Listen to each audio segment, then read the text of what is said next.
ఏ శుభకార్యానికైనా శుభారంభం. ఈ భక్తిలో సినిమాలో రక్తి సన్నివేశాలు కూడా ఉన్నాయా అవి? బాపు గారి సినిమాలో లేదా? ఆ, ఉన్నాయిగా. అవును. అది ఉన్నప్పుడు ఒక హస్బెండ్ అండ్ వైఫ్ మధ్యన అన్ని సినిమాకు వచ్చిన వాళ్ళకి అన్ని రసాలు ఉండాలి. శృంగార, హాస్య, కరుణాహ, రౌద్ర, వీర, భయానకాహ, నవరసాలు. బీభత్స శాంతశ్చ రసాహ పూర్వే ప్రకీర్తికా. ఆ. అన్ని నవరసాలు ఉండాలి దీనికి. సో రసాత్మకంగా ఉండాలి, ఈస్థెటిక్గా ఉండాలని. అంతేగా. అంతే కదా. పార్వతీ పరమేశ్వర్ల కన్నా గొప్ప లవ్ స్టోరీ ఏది ఉంది చెప్పండి? ఉమ్. వాట్ ఆ లవ్ స్టోరీ వాళ్ళది. అదే అదే. దాంట్లోనూ రొమాన్స్ ఉంది. సో జంట వాళ్ళ మధ్యన కూడా రొమాన్స్ ఉంది. వాళ్ళ మధ్యన రొమాన్స్ నేను నా తల్లిదండ్రుల మధ్యన రొమాన్స్ లా చూస్తాను నేను. అదే. So it is beautiful. మన పురాణాల్లో కూడా ఒక లవ్ స్టోరీ పార్వతీ పరమేశ్వరుల మధ్య ఉండేది అద్భుతమైన లవ్ స్టోరీ. అంటే మామూలుగా మీరు అన్న తల్లిదండ్రులా చూస్తామన్నారు కదా, మామూలుగా పార్వతీ పరమేశ్వర జగత పితరవు మందే అంటారు కదా. జగత్తుకి ఈ లోకానికి వాళ్ళే మనకు తల్లిదండ్రులు అంటాం కదా.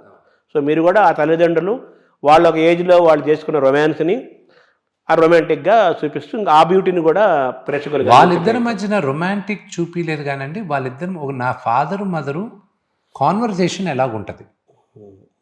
ఎలాగుంటుంది నేను చిన్న వయసులో ఉన్నప్పుడు వాళ్ళిద్దరి మధ్యన కాన్వర్జేషన్ ఎలా ఉంటుందో అలాగే యాజ్ ఇట్ ఈస్ నేను భావించి పెట్టాను. నాకు నెమలికి నా వైఫ్కి రొమాన్స్ ఉంటుంది. అదే మీకు లిప్ కిస్ దాకా వెళ్ళారని అది ఉందా లేదా అని అది కూడా అంటున్నారు. సినిమాలో చీటింగ్ చేస్తాం మనం, అంతేనా? తర్వాత ఈ సినిమా నిర్మాణంలో మీరు పరుచూరు గోపాలకృష్ణ గారి గురించి చెప్పారు. అలాగే విజయేంద్ర ప్రసాద్ గారు కూడా దీనికి హెల్ప్ చేశారంటున్నారు కదా సార్, అది కరెక్టేనా సార్? ఆయన పాత్ర ఏంటి సార్ ఇందులో? నేను ఏ స్క్రిప్ట్ చేసినా ఆయన దగ్గరికి వెళ్ళి నేను ఒకసారి మాట్లాడుతూ ఉంటాను. అంకుల్ ఇలా చేస్తున్నాను అది. ఆయన ఎందుకో నాకు ఎప్పుడు కథలు చెప్తూ ఉంటారు. నేను ఆయన దగ్గరికి వెళ్ళి నేను ఇది చేయాలనుకుంటున్నాను, ఎలా ఉంది ఏంటి అని ఆయన సలహా తీసుకుంటూ ఉంటాను నేను. విజయేంద్ర ప్రసాద్ గారి దగ్గర నేను ఒక పాయింట్లో అందరూ ఒక ఇన్సిడెంట్ ఉండాలి అంటే నేను వద్దు, అవసరం లేదు, ఎందుకు అది ఇది లేదంటే ఆయన ఒక్క సెంటెన్స్ చెప్పాడు. ఆ సెంటెన్స్తో మోహన్ లాల్ గారి క్యారెక్టర్ వచ్చింది. ఆయన ఒకే ఒకటి చెప్పాడు, నువ్వు అనుకునే తప్పు విష్ణు, ఇలా ఉండాలి, లేకపోతే అర్థం ఏంటి దీనికి అన్నాడు. అప్పుడు మోహన్ లాల్ గారి క్యారెక్టర్ నేను కన్ఫర్మ్ చేసింది. అంటే సినిమా ఎలివేషను దీని యొక్క స్పాన్ ఇది పెరగటంలో విజయేంద్ర ప్రసాద్ గారి అడ్వైజ్ మీకు ఉపయోగపడింది. సూపర్ స్టార్ వచ్చి చేరాడు అవును మీ సినిమాకి. అలాగే ఈ సినిమాకు మన తోటపల్లి సాయినాథ్ గారు వర్క్ చేశారని విన్నాను, అలాగే ఆకేళ్ల ప్రసాద్ గారు.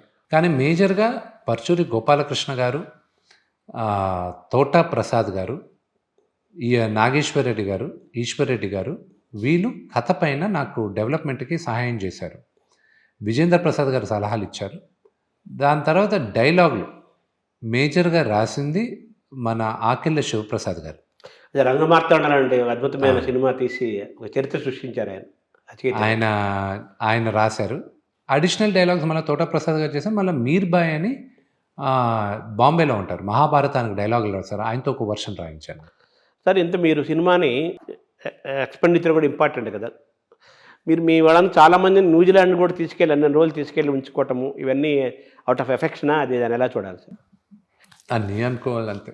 ఇంకా మనం ఈ సినిమా గురించి మాట్లాడుకునే క్రమంలో ఈ సినిమా ద్వారా ఎటువంటి మెసేజ్ని మీరు మనం ఇండస్ట్రీకి, తెలుగులో ఇండస్ట్రీకి కాదు కానండి, ఒక వ్యక్తిగా నేను చెప్పాలి దీంట్లో మెసేజ్ అండర్లైన్. కన్నప్ప కథలో సాంప్రదాయాలు కాదు, ఎంత ప్యూర్గా నువ్వు దేవుణ్ణి ప్రార్థిస్తావో అదే ముఖ్యం అనే మెసేజ్ ఉంటుంది దీంట్లో. ఈ ప్రయాణంలో మీరు కోపాన్ని జయించారా? జయించడం. మరి ఈ సాధనలో మీరు నన్ను కోపం వస్తుంది కానండి, కానీ కోపం వస్తుంది కానీ మా నాన్నగారిలో ఉన్న కోపం నాకు ఒక 5% 10% అంతే. షార్ట్ టెంపర్ ఉంటుంది, రియాక్ట్ అవుతాం, అది మానవ సహజం, న్యాచురల్గా మనం జీన్స్లో పుట్టుతో వస్తాయి కొన్ని, మనం ఏం చేయలేము. బట్ ఇన్ ప్రాక్టీస్లో మీరు చెప్పారు కదా, నాలో ఈ బిఫోర్ పేషెన్స్ పెరిగిందండి, ఓర్పు సహనం పెరిగింది. అంటే ఆటోమేటిక్గా తగ్గుతుంది కదా, ఎవరైనా అన్న వెంటనే రియాక్ట్ అవ్వకుండా. అంటే బిఫోర్ కన్నప్ప, ఆఫ్టర్ కన్నప్ప అని మిమ్మల్ని మీరు అటు వ్యక్తిగతంగాను ఇటు సినిమా నటుడుగాను అనుకుంటున్నారు కదా. అందులో మీరు సాధించిన చెప్పాలంటే 1 2 3 4 ఏం చెప్తారు సార్? ఓర్పు సహనం ఎక్కువ పెరిగిందండి. సో ఈ నిర్మాణం ఎక్స్పెండిచర్ మీకు ఛాలెంజ్గా అనిపించలేదా? అనిపించలే. సో మీకు రెస్పాన్స్ ఎలా ఉంది సార్ ఈ సినిమాకి?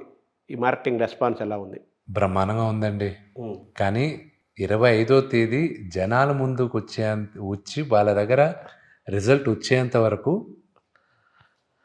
అదే స్త్రీ 9 నెలల గర్భం మోసే ప్రసవ వేదనలాగా నా బిడ్డని అందరి ముందు తీసుకెళ్తున్నాను. ఇంకా ఇప్పుడు ఈ కన్నప్ప సినిమా నిర్మాణంలో మీకు బోడు అనుభవం వచ్చింది, నాలెడ్జ్ వచ్చింది, తన హిస్టారికల్ సెన్స్ పెరిగింది, రీసెర్చ్ పెరిగింది, భక్తి పెరిగింది, మొత్తం మీ body mind soul everything totally changed towards a positive way, positive path.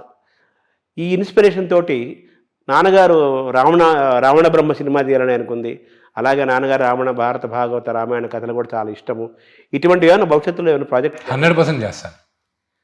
100%. ఇప్పుడు కన్నప్పిచ్చే ధైర్యంతో నేను చెప్పాలనుకున్న కథలు చాలా చెప్తాను. ఇక రావణ బ్రహ్మ త్వరలో శ్రీకారం చుడతారా? నెక్స్ట్ ఏ పెద్ద ప్రాజెక్ట్ రాబోతోంది? అంతా శివుడాజ్ఞ, శివలీలతో ఆయన అనుగ్రహం ఉంటే రావణ చేయాలని నాకు విపరీతమైన ఇంట్రెస్ట్. ఈ శివ అంతా శివుడు శివుడు అంటున్నారు కదా, మీరు పంచాక్షరి చదువుతారా? పంచాక్షరి మంత్రాన్ని ఓం నమస్తే మీ జపం చేస్తారా? నమస్కారం. మీ కన్నప్ప సినిమా మీ కూడా కాదు, మన Kannappa cinema super duper hit అవ్వాలి, ప్రపంచ ప్రఖ్యాతి రావాలి, బాగా డబ్బులు రావాలి, పేరు రావాలి, మీకు ఆరోగ్యం ఆనందం తృప్తినివ్వాలి. ఒక మాయాబజార్ లాంటి సినిమాలను మీరు ఒక ఇన్స్పిరేషన్తో తీసుకున్నారు కాబట్టి ఇది కూడా సినిమా చరిత్రలో, తెలుగు సినిమా భారతీయ సినిమా చరిత్రలో ఒక ట్రెండ్ను సృష్టించాలని ఆ భగవంతుని కోరుకుంటూ thank you very much. Thank you.